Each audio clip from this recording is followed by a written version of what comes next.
बिस्मिल्लाहिर्रहमानिर्रहीम। अस्सलामु अलैकुम।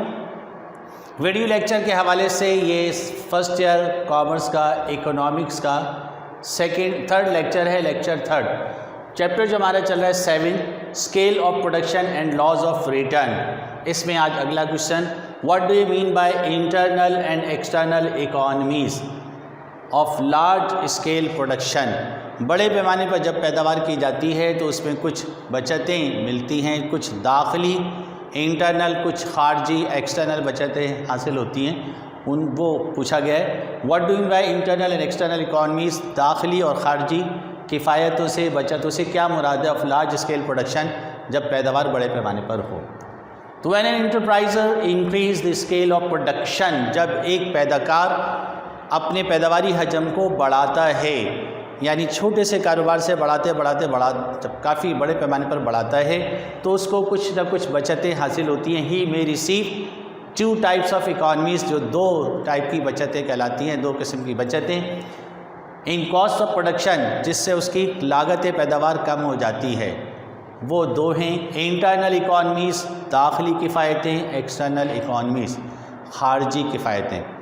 तो इंटरनल इकॉनमीज़ तो ऐसी हैं जब अपने स्केल ऑफ प्रोडक्शन को बढ़ा देता है, जो है वो 1 लाख के कारोबार को 10 लाख का कर दिया, 1 करोड़ के कारोबार को 10 करोड़ का कर दिया। तब जब अपने कारोबार को बढ़ाता है तो उसको जगह भी बदलनी पड़ती है। पहले जो है वो छोटे छोटे कारोबार जो है हमने देखा था कि छोटे छोटे इलाकों में, जैसे लियाकताबाद में है, वहाँ घरों के अंदर है काम हो रहा है, जो है नागन चौरंगी है, यहाँ पे लोग घरों में काम कर रहे हैं। इसी तरह जो है वो चांदनी चौक है, ये न्यू कराची में जो है छोटे छोटे मकानात के अंदर लोग अपने काम कर रहे हैं। 45 यार्ड्स में भी, 100 यार्ड्स में भी कारखाने लगाए में काम कर रहे हैं। तो स्मॉल स्केल प्रोडक्शन है घर जो ये हो जाते हैं। लेकिन जब बड़े पैमाने पे कारोबार होगा तो जगह बदलनी पड़ेगी, और जगह बदल कर जो है वो इंडस्ट्रियल एरियाज़ में जाना पड़ेगा, सनअती इलाकों में जाएंगे। तो वहाँ पर जाने पर कुछ जो है वो सेविंग्स होंगी। तो अब वहाँ जब बड़े पैमाने पर कारोबार होंगे तो एक्सपीरियंस मैनेजर होगा, एक्सपीरियंस स्टाफ होगा, उससे पैदावार में जो है वो ज़्यादा सही पैमाने पर काम करेंगे, प्रोडक्शन की क्वांटिटी बढ़ेगी, कॉस्ट ऑफ प्रोडक्शन कम होगी। लेकिन ये जो फ़वाइद हैं, जो बेनिफिट्स हैं, उसी फर्म को, उसी इंडस्ट्री को या उसी कारखाने वाले को हासिल होंगे जो अपने स्केल ऑफ प्रोडक्शन को बढ़ाएगा। तो ये कहलाती है इंटरनल इकॉनमीज़। जब बहुत सी इंडस्ट्रीज एक जगह जमा हो जाती हैं और वहाँ काम होता है बड़े पैमाने पर, तो वहाँ पे जो सहूलियात मिलती हैं वो सहूलियात सबको मिलती हैं। सारे कारखाने वाले, जितने 100 कारखाने, तो 100 के 100 कारखाने वाले उन सहूलियात से फ़ायदा उठाते हैं। तो वो एक्सटर्नल इकॉनमीज़ कहलाती हैं। इंटरनल इकॉनमीज़ में सिर्फ मुझे ही फ़ायदा होगा, मेरे बराबर वाली इंडस्ट्री को फ़ायदा नहीं होगा। ये 100 इंडस्ट्रीज जो लोकेटेड हैं इस एरिया में, उन सबको फ़ायदा नहीं होगा, सिर्फ मुझे होगा। तो ये जो है वो इंटरनल इकॉनमीज़ हैं। लेकिन अगर सारी की सारी इंडस्ट्रीज जो है बेनिफिट्स रिसीव कर रही हैं, जैसे जो है वो ट्रांसपोर्ट के अड्डे बन जाते हैं, सारी ट्रांसपोर्ट अवेलेबल होती है, ट्रक भी, सुजुकी भी, और जो है वो डंकी कार्ट भी, कैमल कार्ट भी, सब मिल जाते हैं। तो ये जो है एक्सटर्नल इकॉनमीज़ है। बहुत सी लेबर कॉलोनीज़ बन जाती हैं, वो लेबर जो है सारी इंडस्ट्रीज़ को मिल जाती हैं, तो ये एक्सटर्नल इकॉनमीज़ हैं।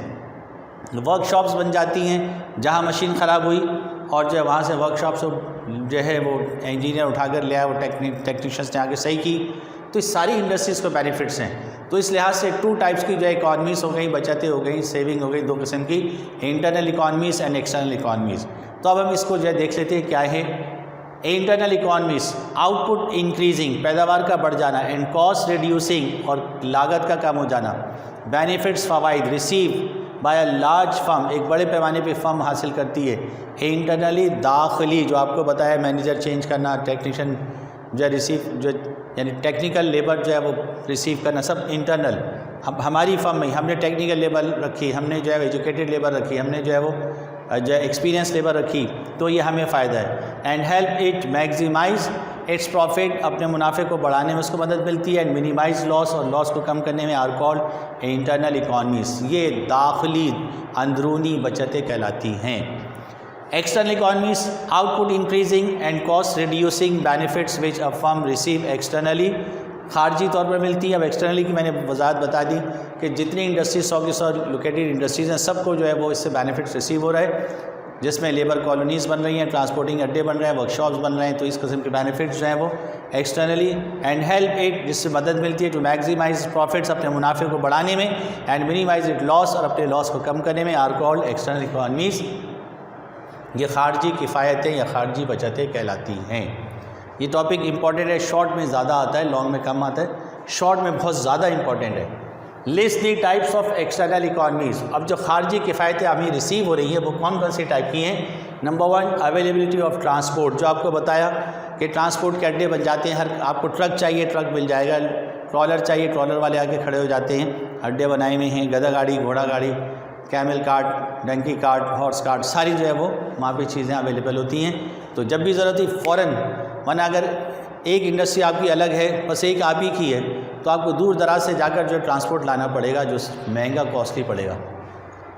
फिर नेक्स्ट जो है availability of train man power, तो जब जो है वो ट्रेन पर्सन जो है वो भी अवेलेबल है, लेबर कॉलोनीज़ बन जाती हैं, वहाँ से जो है ट्रेन अनट्रेन दोनों टाइप की लेबर जो है वो मिल जाती है, यानी जो टेक्नीशियंस नॉन टेक्नीशियंस लेबर्स जो है वो हमें रिसीव हो जाती है, फ़ौरन मिल जाती है, इधर तलाश करो फ़ौरन मिल जाती है। तो ये बेनिफिट है, और वो उनकी जो ट्रांसपोर्टिंग कॉस्ट भी आने जाने की कम होती है, इसलिए जो बेनिफिट होता है। इस्टेब्लिशमेंट ऑफ वर्कशॉप, मुख्तलिफ वर्कशॉप्स जो हैं कायम हो जाती हैं आपकी इंडस्ट्री से मुतालिक, जो आप मशीनरीज़ यूज़ कर रहे हैं, उन मशीनरीज़ में जो कोई ख़राबी हो जाए उसकी रिपेयरिंग करने के लिए वर्कशॉप करीब में ही मौजूद हैं, वरना दूर जाके लेकर आओ, टाइम भी जो है ज़्यादा कंज्यूम होगा, वो पैसे भी ज़्यादा आपसे जो डिमांड करेंगे और आपकी जो है कॉस्ट इंक्रीज़ हो जाएगी। लेकिन यहाँ सब करीब में मिल जाते हैं तो कॉस्ट रिड्यूस हो जाती है।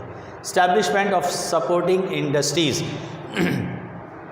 आपकी इंडस्ट्री से मुतालिक मुख्तलिफ चीज़ें जो इस्तेमाल होती हैं वहीं वो बनाने वाले कारखाने वहीं पर करीब में बन जाते हैं, वो इंडस्ट्रीज़ भी बन जाती हैं ताकि वो मैन्युफैक्चर करके आपको जब पार्ट्स वगैरह जब इलेक्ट्रॉनिक्स पार्ट्स हैं या जो मशीनरीज़ के पार्ट्स हैं उसकी इंडस्ट्रीज़ जो है नियरली इस्टेब्लिश हो जाती हैं, वो मैन्युफैक्चर करके आपको देती रहती हैं। आपका जो प्रोडक्शन प्रोसेस जो है तसलसल से चलता रहता है, उनको भी बेनिफिट्स होता है और आपको भी बेनिफिट्स होता है। तो इस तरह कॉस्ट रिड्यूस होती है, प्रॉफिट मैक्सिमाइज होता है। तो establishment of supporting industries, establishment of subsidiary industries, आप जो प्रोडक्शन कर रहे हैं उससे मुताल्लिक़ जो छोटी छोटी चीज़ें हैं वो बच जाती हैं, आप उसको वेस्ट करने के बजाय उसको मार्केट में वो सेल लार्ज स्केल पे सेल आउट हो जाते हैं।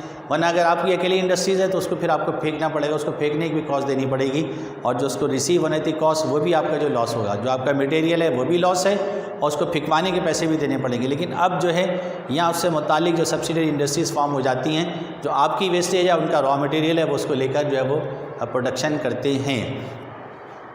तो ये भी एक बेनिफिट्स है। फिर reducing of price of machines, अब आप जो मशीन्स परचेज़ कर रहे हैं अगर वो यहाँ मौजूद नहीं तो आपको इंपोर्ट करनी पड़ेगी या कहीं और से जाकर लानी पड़ेगी, दूर दराज मार्केट से जाकर ख़रीदनी पड़ेगी। अब यहाँ बहुत से मशीन्स वाले भी जो है अपनी शॉप्स बना के बैठ जाते हैं और वो आपको जो है जो मशीन्स चाहिए रिप्लेसमेंट करनी है फ़ौरन अवेलेबल हो जाती है, तो आपकी और प्राइस भी जो है फिर वो कम होती है। दूर दराज से लाएंगे तो उसकी प्राइस भी जो है वो ढूंढना पड़ेगा, प्राइस भी हाई होती है। अब मिसाल के तौर पे कॉटन इंडस्ट्रीज़ जो है वो फॉर्म हो गई, 20-25 कॉटन इंडस्ट्रीज़ एक साथ हैं। अब कॉटन इंडस्ट्री में छोटी छोटी मशीनें जो इस्तेमाल की जाती हैं उससे मुताल्लिक़ शॉप जो है वो करीब में ही हैं, आपको सस्ती मिल जाएंगी, क्योंकि उनके पास अब होल सेल में जब सेल हो रहा है, ज़्यादा क्वान्टिटी में सेल हो रहा है तो प्राइस कम रखेंगे।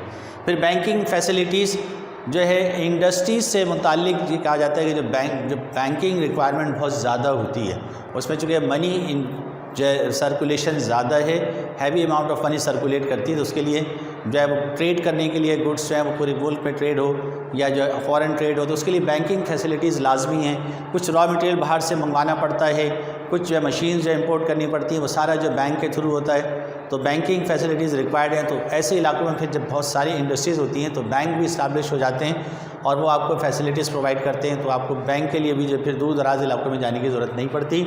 तो ये जो है एक फैसिलिटी जिससे आपको कॉस्ट रिड्यूस होती है, प्रॉफिट मैक्सिमाइज होता है।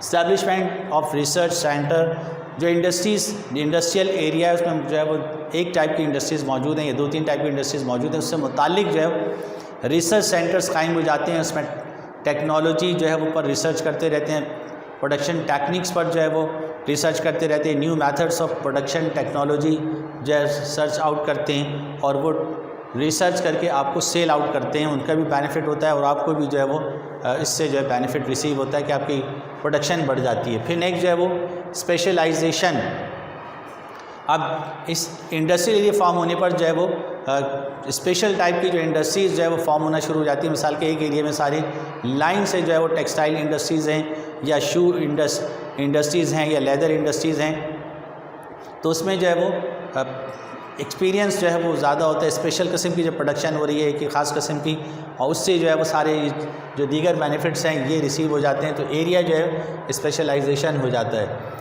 फिर इंफॉर्मेशन, मार्केट की जितनी भी इंफॉर्मेशन है प्रोडक्शन से मुतालिक और जो है वो सप्लाई से मुतालिक, डिमांड से मुतालिक और जो है वो मशीनरी से मुतालिक, न्यू टेक्नोलॉजी से मुतालिक जो है वो यहाँ पर जो है वो ऑफिसेज़ बन जाते हैं। वो सारी कलेक्ट करते रहते हैं पूरे वर्ल्ड से, इंटरनेट पे कलेक्ट करके जो है वो फिर ट्रेड जर्नल के बनाकर और जो मुख्तलिफ मैगज़ीन्स बनाकर जब आपको प्रोवाइड करते हैं, जो कि उससे उनको भी इनकम होती है और आपको भी जो है वो फुल नॉलेज जो है वो अवेलेबल हो जाती है। आप उस नॉलेज के जो है वो को कंसीडर करते हुए अपनी प्रोडक्शन पॉलिसी, अपनी जो है वो लेबर पॉलिसी और अपनी सारे जो है वो प्लानिंग करते हैं ताकि प्रॉफिट आपका मैक्सिमाइज़ हो सके। तो ये सारे जो है वो एक्सटर्नल जो है वो बेनिफिट्स हैं जो लार्ज स्केल प्रोडक्शन को, इंटरनल जो है वो एक्सटर्नल जो है वो बेनिफिट्स हैं जो एक रिसीव होती हैं। तो इसी तरह जो है वो इंटरनल भी हैं जो इंशाल्लाह नेक्स्ट क्लास में हम बताएंगे, नेक्स्ट लेक्चर में। अस्सलाम वालेकुम।